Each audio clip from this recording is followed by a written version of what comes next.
Reason one would be because, well, you're not going to be on the ticket, and that's not going to happen. So some decision's already been made, so why bother? The second reason would be is if you know that the outcome is already in the bag, meaning maybe there's no election at all, or maybe the results are already predetermined.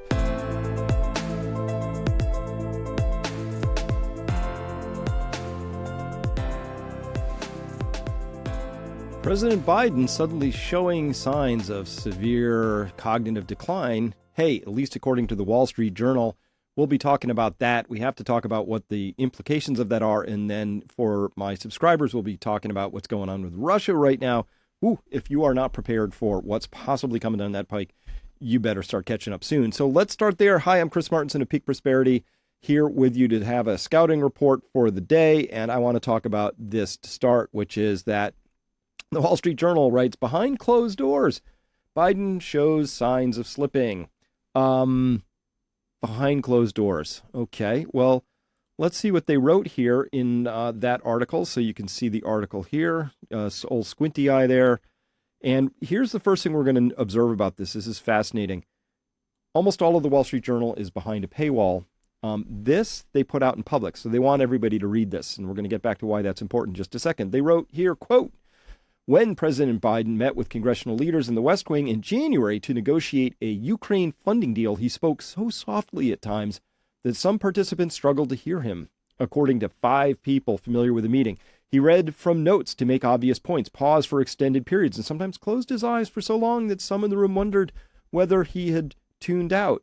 In February, one-on-one chat with in the Oval Office with House Speaker Mike Johnson, the president said a recent policy change by his administration that jeopardizes some big energy projects was just a study, according to 6 people told at the time about what Johnson said had happened. Johnson worried the president's memory had slipped about the details of his own policy. On and on.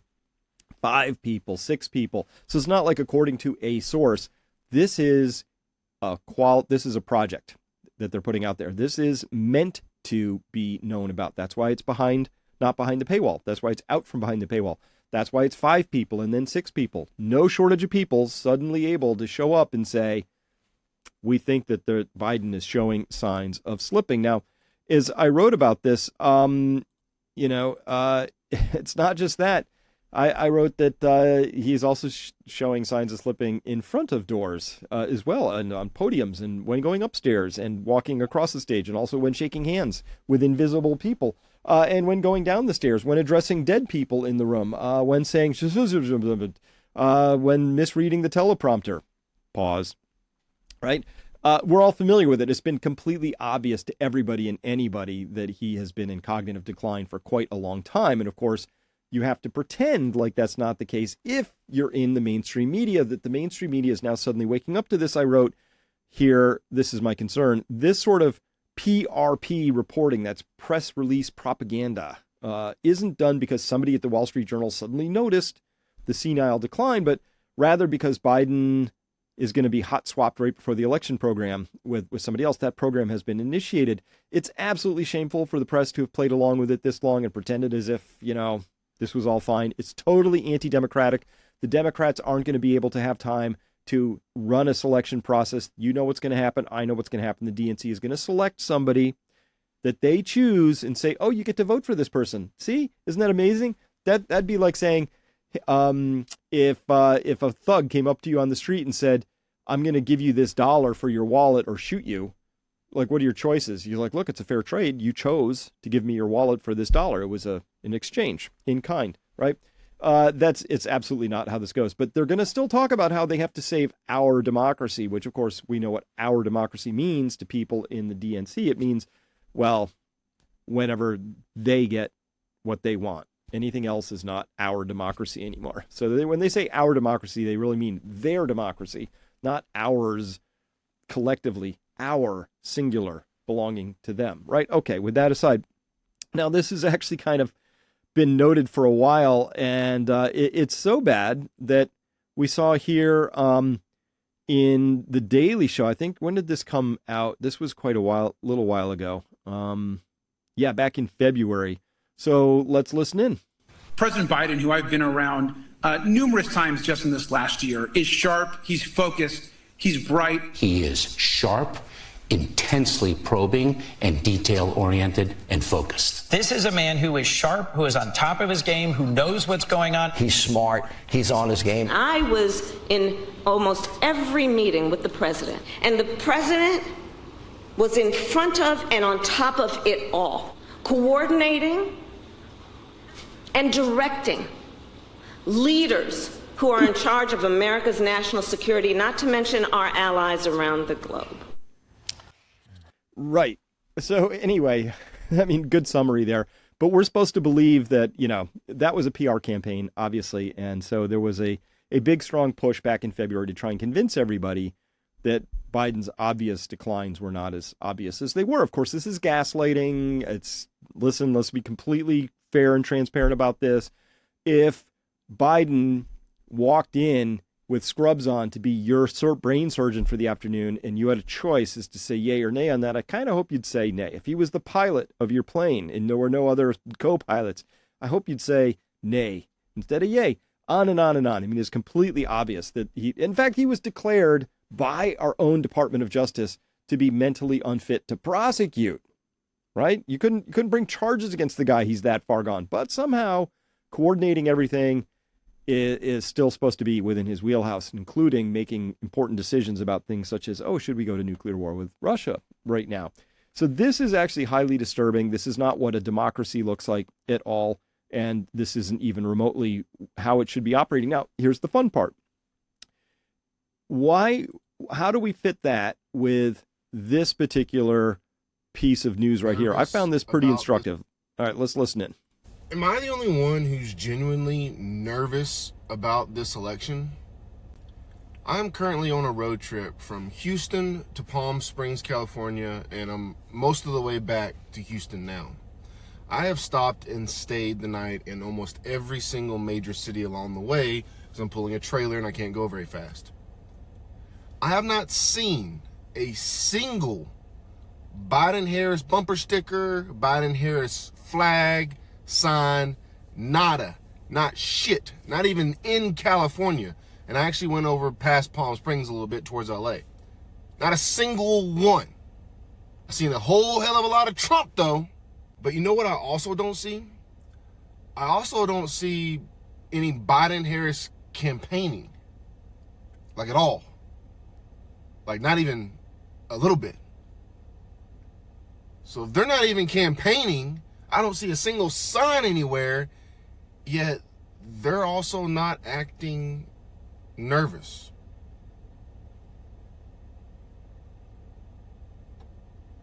They know something we don't know, and that makes me nervous. Yeah, you and me both, buddy. It's odd.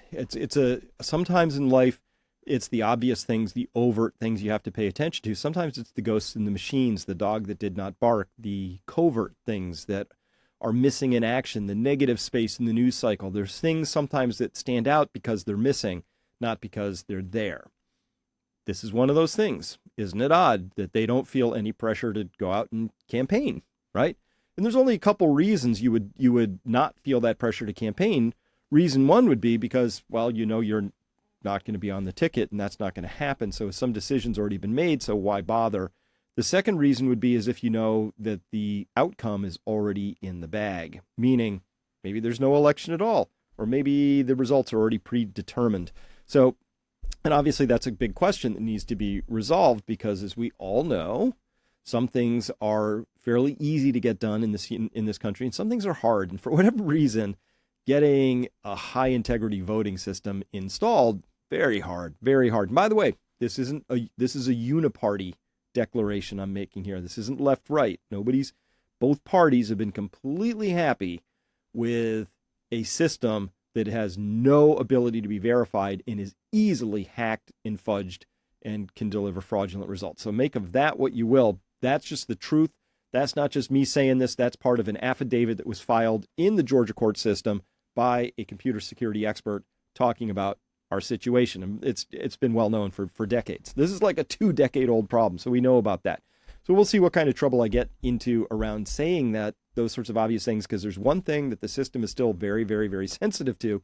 And by the system, I mean our censors, is talking about that that piece right there. So let me pull this up because this is just, you also can know people by not just by what they say, what they don't say, but also by this process of something called projection, where they say the things that actually they're doing themselves, but use them in an accusatory way against the other party. Okay, so let me see if I can find this, because it was just a few days. Oh gosh, look at all the stuff I've got stored up. By the way, for my subscribers, we have a lot to talk about as I scroll past all of these things here. Wow. Oh, that too. Yeah, this. Okay, so let's talk about this. In the context of Donald Trump being convicted 34 times of writing, I guess 34 checks, whatever, for that single thing that they say they got him on, Joe Biden, or whoever tweets for him, wrote, Donald Trump is threatening our democracy. There it is. There's that use of our democracy, right? First, he questioned our election system. Then he questioned our judicial system. And now you can stop him. And so they're looking for funding here. So Mike Benz wrote, he says, well, we're at the stage where the system straight up tells you can't question the system. Yeah, that's exactly right. Look at this. What do you mean? First, he questioned our election system. It's very questionable and it deserves questions. And in fact, you should get those questions answered. That's part of living in a true democracy. You get to say, is this fair and transparent? And can I be assured that the outcome was actually what happened? That's very fair. And that happens in every single election. That's why you have both parties there at the counting. But when the counting is happening in silico, happening in a computer somewhere, and you can't audit it and you can't figure out what's going on, and the results don't match the exit polls, well, then later the media comes out and tells you can't trust exit polls anymore. This is the level of gaslighting we've been living under for years and years and years. And people, thankfully, are finally waking up and saying, enough of that BS. We're done. This is just stupid. Stop already, right? And then he questioned our judicial system. Well, I question our judicial system too, because we've had really stupid rulings, not decisions. A decision is, here's what happened, here's the law as it's understood, and we're going to decide whether this was against the law or not.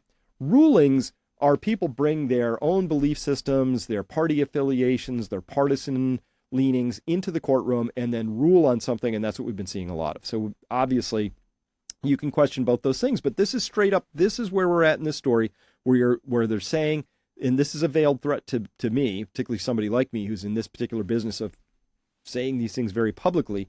They're saying, you know what?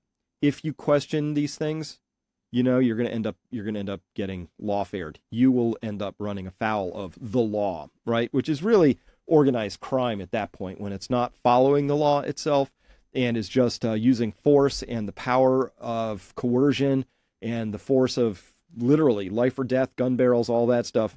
Then you don't have a judicial system anymore. You are on the slippery slope of living in a failed country. And that's how I interpret this, and that's how I see this. So, all right, that's all I have to say about that. Thank you very much for listening to this, everybody who is out here watching this on YouTube or Rumble or wherever you're watching this, or maybe on Twitter. I'm now going to carry on this conversation with my subscribers back at Peak Prosperity, because we've got a lot more to talk about, folks. We really have to talk about this statement that Putin just made in the context of that and what this really means. But for them to have declared the United States is now an enemy is a big red line. And there's a lot we all need to be doing to be getting prepared for that, first mentally, but also physically, emotionally, financially, etc. So with that, thanks very much for listening. We'll be back later. And again, Peak Prosperity is where you can find all of our amazing stuff. And we'd love to have you there as a member if this is the kind of information, context, and reporting that you would value. If not, hope you enjoyed it. Bye-bye.